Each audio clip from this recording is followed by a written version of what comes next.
घोर नास्तिक वो है जो बोलता है कि ईश्वर है ही नहीं।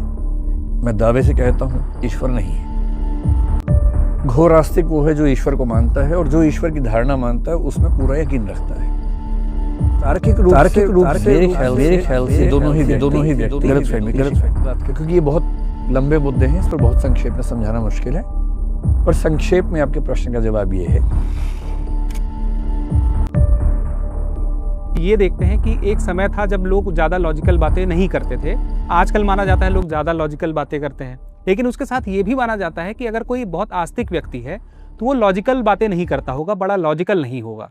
तो ये बात कहाँ तक कितनी सही हो सकती है?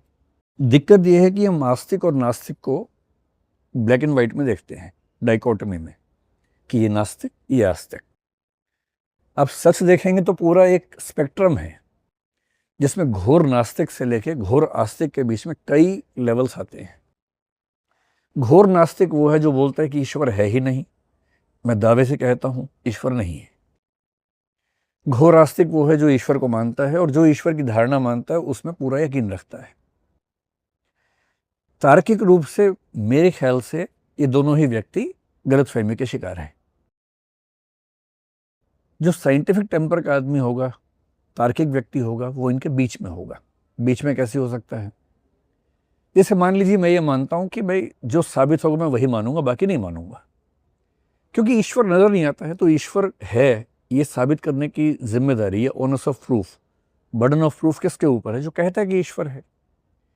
जो कहता है कि नहीं है उसके ऊपर तो बर्डन ऑफ प्रूफ नहीं आना चाहिए। मसलन अगर मैं आपसे कहूं कि आपके और मेरे बीच में लाल प्रकाश की रेखा है, कि आपको दिख रही है? आप कहेंगे नहीं दिख रही है।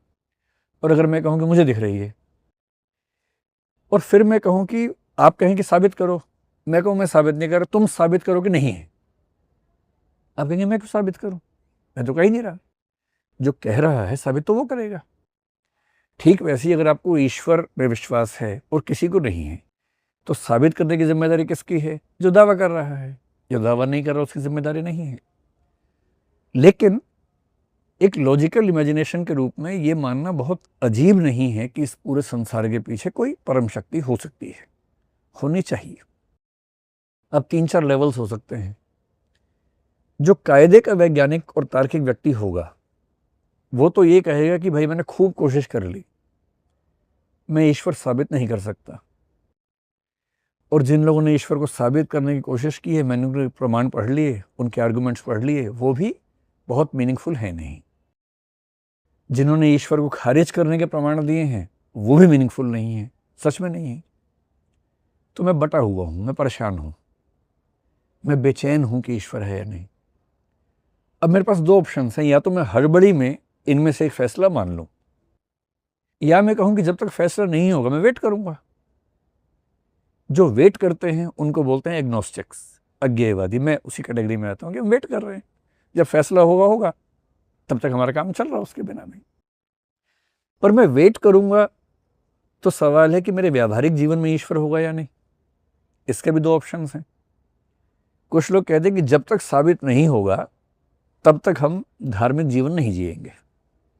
कुछ कहते हैं ना, जब तक साबित नहीं होगा कि ईश्वर नहीं है हम मान के चलेंगे कि है, क्योंकि मानने से हमें मनोवैज्ञानिक फायदा होता है। एक बहुत प्रसिद्ध वैज्ञानिक था, आप तो साइंस के बैकग्राउंड के व्यक्ति हैं शायद, ब्लेस पास्कल, आपने नाम सुना होगा, जिसके नाम पे प्रेशर की यूनिट आप लोग पढ़ते होंगे फिजिक्स में। उसी पास्कल की बात कर रहा हूं। 17वीं सेंचुरी फ्रांस का वैज्ञानिक था। पास्कल के सामने भी एक दुविधा थी। पास्कल मैथमेटिशियन भी था, फिजिसिस्ट भी था और एक धार्मिक व्यक्ति भी था, और अंतिम हिस्से में जीवन के बहुत धार्मिक हो गया था। उसको कुछ ऐसे रहस्यात्मक अनुभव हुए कि वो धार्मिक हो गया बहुत ज़्यादा। और उसने कहा, being a scientist and being a mathematician, साबित तो कुछ होता नहीं है, पर मैंने ये महसूस किया कि अगर मैं ईश्वर को मान लेता हूं तो मेरा जीवन ज़्यादा आसान हो जाता है। फिर एक आर्गुमेंट भी दिया कि अगर ईश्वर है और मैंने नहीं माना तो बाद में दंड मिलेगा, नहीं है और मान लिया तो कोई नुकसान की बात नहीं है। तो कॉस्ट बेनिफिट एनालिसिस में ईश्वर को मानना बेहतर बात है, तो मान लेते हैं। उसने माना। 19वीं सेंचुरी के अंत में, 20वीं सेंचुरी की शुरुआत में अमेरिका में एक व्यक्ति हुए, विलियम जेम्स, अमेरिकन साइकोलॉजी के फादर माने जाते हैं। और विलियम जेम्स पर बुद्ध का भी असर हमें दिखता है। क्योंकि बुद्ध ने कहा कि आत्मा नहीं है, चेतना की का प्रवाह है, स्ट्रीम ऑफ कॉन्शियसनेस है। ये बात जेम्स ने भी कही, विलियम जेम्स ने सेम बात कही कि ईश्वर है या नहीं हम साबित ना कर पाए हैं, ना कर पाएंगे। पर जब साबित ना ये हो रहा है ना वो हो रहा है, तो फिर मैं क्या देखूंगा? वो प्रैग्मेटिक फिलोसफर है। प्रैग्मेटिज्म का मतलब है कि जो व्यावहारिक रूप से फायदे में है उसको मानेंगे। उसने कहा मैं मनोविज्ञान का प्रोफेसर भी हूँ, विद्यार्थी भी हूँ, और मैं मानता हूँ कि ईश्वर को मान लेने से सुकून, शांति, विनम्रता ज़्यादा होती है। तो जब साबित होगा कि नहीं है तब का तब देखेंगे, तब तक के लिए मैं मानना चाहता हूँ, मैं मानूंगा। ऐसे लोग भी, आप इनको इलॉजिकल नहीं कह सकते हैं। तो लॉजिकल व्यक्ति ऐसा नहीं होता कि रेडिकल एथीस्ट होगा या रेडिकल थीस्ट होगा। बीच की बहुत स्थितियाँ हो सकती हैं। एग्नोस्टिसिज्म मुझे लगता है कि सबसे अच्छी स्थिति है। प्रैक्टिकल और सॉफ्ट थीइज्म जो मैंने आपको बताया इन लोगों का, कि प्रैक्टिकली मानेंगे, सैद्धांतिक रूप से हम जानते हैं कि साबित नहीं हो सकता, ये मान लेंगे। कुछ लोग संदेह में रहते हैं, जैसे डेविड ह्यूम रहा, संदेहवादी होते हैं, वो भी अच्छे हैं। वो खारिज नहीं कर रहे, सिर्फ ये कह रहे कि मुझे डाउट है, मैं स्केप्टिकल हूँ, मुझे क्लैरिटी नहीं है, और जब तक क्लैरिटी ना मिले मैं कैसे मानूं। जो घोर ईश्वरवादी हैं उनमें से बहुत लोग ऐसे जो तार्किक नहीं हैं। जब आप ईश्वरवादी होंगे तो आप कई ऐसी धारणाएं मानेंगे। आपने अगर दर्शन पढ़ा हो तो ईश्वर की धारणाओं में एक होती है सगुण धारणा, एक निर्गुण धारणा होती है, पर्सनलिस्टिक, इम्पर्सनलिस्टिक।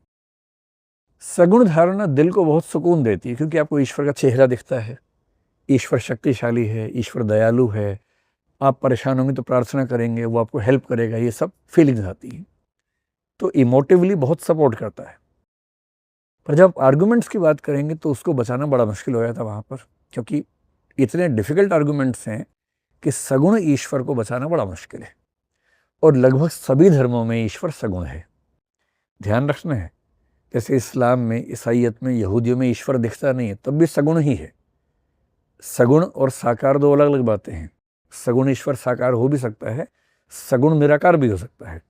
इस्लाम में अल्लाह, ईसाइयत में गॉड, यहूदी में जाहवे, सगुण निराकार ईश्वर के उदाहरण है, सगुण है वो भी।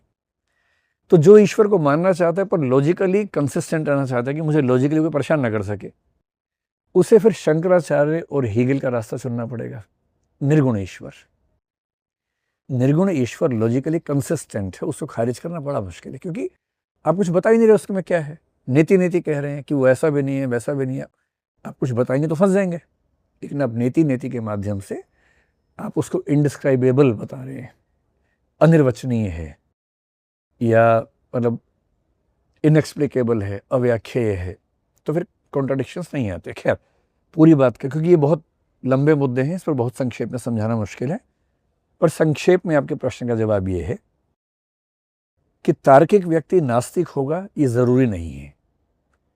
अगर कोई व्यक्ति घोर नास्तिक है तो ज़्यादा संभावना है कि उसका तर्क एक सीमा के बाद आके चुक जाता है। अगर कोई व्यक्ति घोर आस्तिक है तो भी उसका तर्क एक सीमा के बाद आके चुक जाता है। जो तार्किक व्यक्ति होगा, चाहे वो आस्तिक हो चाहे नास्तिक हो, वो ये मान के चलेगा कि अंत में कुछ और साबित हो सकता है, और इतना ओपन माइंडेड होगा कि कुछ और साबित होगा तो मान लेंगे। तब तक इस विश्वास के साथ चलने में कोई बुराई नहीं है।